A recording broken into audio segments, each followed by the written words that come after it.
ever feel like there's this whole other level to your mind just kind of waiting to be unlocked? Like you could be so much more focused or intuitive. Yeah. Maybe even tap into abilities you've only ever seen in like sci-fi? Yeah, sci-fi, exactly. Right. So today we're diving deep into Joseph Aminian's essay, The Silent Language of Health and the Secret of Psionics. Okay. To see if those ideas are as far out there as they sound. Well, what's fascinating here is how Aminian takes this whole concept of psionics. Right. Think telepathy, telekinesis, like X-Men stuff. Yeah. And uses it as a metaphor for this untapped potential within each of us. Okay, so we're not talking about like literally bending spoons with our minds here. Yeah. Not quite. But the idea is that the same mental discipline that like a psychic might use for those abilities can actually be applied to enhance our everyday lives. I like where this is going. Yeah. So besides Aminian's essay, what else are we looking at today to explore these ideas? Well, we've got a really interesting mix of sources. We've got articles from Psychology Today, Live Science, even some declassified CIA documents from their investigations into psychic phenomena. Really? Yeah. And we'll also be looking at some intriguing research from Cornell University. CIA documents. Okay, this is officially getting interesting. Yeah. But first, let's define terms here. Right. What exactly are we talking about when we say psionics? So Aminian breaks it down to a few key areas. Okay. Telepathy, that direct mind-to-mind communication, ESP, which covers things like clairvoyance and precognition, basically seeing things far away or knowing the future, and then psychokinesis, the ability to influence the physical world with your mind. Okay, I'm seeing the sci-fi connection now. Yeah. But how does Aminian tie all of this to mindfulness and well-being? He argues that the principles behind those seemingly out there abilities can actually be translated into practices that benefit us right here, right now. Okay. For example, he connects mindfulness practices like meditation to the focus and concentration a psychic might need for telepathy. So by practicing mindfulness, we're essentially strengthening the same mental muscles a psychic might use. Yeah. Even if we're not trying to read minds or anything like that. Exactly, and that's just one example. Wow. He goes on to link intuition with precognition, visualization with remote viewing, and even empathy with telepathy. That's pretty mind-blowing when you think about it. Yeah. So even if someone is completely skeptical of psychic phenomena, they can still find value in these ideas. Absolutely.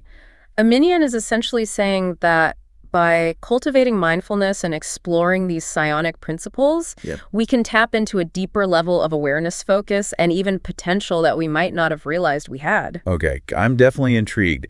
But before we get too deep into the practical applications here, Sure. I have to ask about the more, shall we say, controversial aspects of psionics. Okay. What about things like the Stargate project? Right. The government's foray into psychic espionage. That's where this deep dive takes a fascinating turn. Okay. Aminian doesn't shy away from those more controversial aspects. In fact, he uses the Stargate project as an example of how seriously these ideas have been taken, even at the highest levels of government. Wait, the government actually thought they could train psychic spies? They did, and while the project ultimately didn't produce any definitive proof of psychic abilities, the fact that it existed for over 2 decades speaks volumes about the allure of these concepts. So even if the Stargate project didn't yield any Jedi mind tricks, right, it shows that people have been grappling with these ideas for a long time. For a long time, yeah. What kind of research were they actually doing? They explored a wide range of phenomena, from telepathy and clairvoyance to remote viewing, where individuals attempted to describe locations or events that were happening far away. So basically trying to see through walls and across continents with their minds? It is. That's straight out of a spy movie. Straight out of a spy movie. And while the scientific community remains divided on the validity of these claims, right, the Stargate project adds a really intriguing layer to the conversation. Okay, so we've got the government looking into psychic spies. We've got Aminian suggesting that the principles behind psionics can help us all live better lives. Right. Where do we go from here? Well, the next step is to look at the arguments for and against the existence of psionics. Okay. Examine some specific cases and then dive deeper into those practical applications that Aminian lays out. Sounds like we're about to go even deeper down the rabbit hole. Yeah. I'm ready if you are. Let's do it. Welcome back. Ready to explore some real-life examples of psionics and see if they hold up to scrutiny? Absolutely. You mentioned earlier that the Stargate project explored things like remote viewing. Right. Were there any cases that really stood out? There were quite a few intriguing anecdotes. Okay. One involved a psychic trying to describe a secret Soviet facility based solely on geographical coordinates. So no pictures, no prior knowledge, just coordinates. That's right. And the details that the psychic gave about building layout, specific equipment, even the mood of people inside, were later confirmed by intelligence reports. Okay. That's pretty hard to explain away as just lucky guesses. Right. Did any of the scientists working on the Stargate project have theories about how these abilities might work? Some suggested that psionics might tap into a deeper level of interconnectedness. Okay. A kind of universal consciousness that transcends our normal understanding of space and time. So almost like we're all connected in a way we don't fully grasp. Yeah. And some people are just better at tuning into that connection than others. Exactly. Now, mainstream science tends to be pretty skeptical of such claims. Right. And we did come across a Psychology Today article. Okay. Where two psychologists, Dr. Steve Taylor and Dr. Ralph Lewis, debated the validity of psionics. Okay, let's hear it.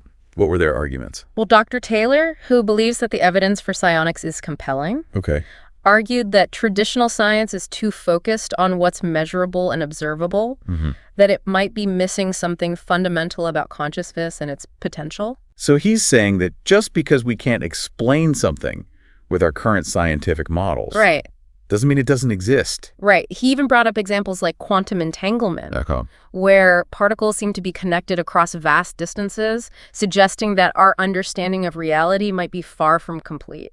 Okay, I can see his point. Yeah. What about Dr. Lewis the skeptic? What was his take?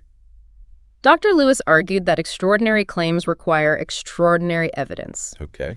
He contended that if psionics were real, it would overturn many of our fundamental scientific principles. Right. And that the evidence just isn't strong enough to warrant such a paradigm shift. So he's basically saying, show me the proof and then we'll talk. Exactly. And to be honest, that's a valid point. Yeah. But I think what's interesting about this whole debate is that it forces us to question our assumptions about what's possible.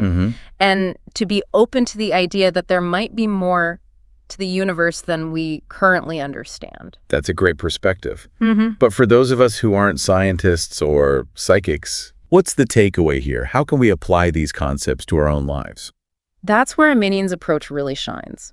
He takes these psionic concepts and translates them into practical steps for personal growth. Okay, let's hear those steps. He starts with mindfulness, which he sees as the foundation for developing any psionic potential. Okay. He suggests starting with just a few minutes of meditation each day, focusing on your breath and observing your thoughts without judgment. So kind of like training your mind to be calm, focused, and present. Yeah. The way a psychic might prepare for a telepathic session. Exactly. And he argues that this practice can have a profound impact on your focus clarity and ability to handle stress. Think about it. How often do you feel scattered, distracted, pulled in a million directions? All the time, especially with work and all the digital distractions these days. It's like my mind is constantly buzzing. Right. And that's where mindfulness comes in. Okay. By practicing mindfulness, you can learn to quiet that mental chatter and tap into a deeper level of awareness. The same kind of awareness a psychic might use to sense subtle energies or information. So it's not just about sitting on a cushion and chanting Om. Right. It's about developing a mental state that can benefit you in all areas of your life. Precisely. And Aminian doesn't stop there. Okay. He goes on to connect intuition with precognition, suggesting that we can all learn to tune into our inner wisdom and make better decisions by paying attention to our gut feelings. That's interesting. It's like we all have this internal guidance system, but we often ignore it. Right. Or doubt its validity. Right. And Aminian's point is that this gut feeling might actually be a form of precognition. Wow. A subtle awareness of future possibilities that we can tap into if we learn to trust ourselves. Okay. He even suggests keeping a journal of your intuitions and seeing how often they prove to be accurate.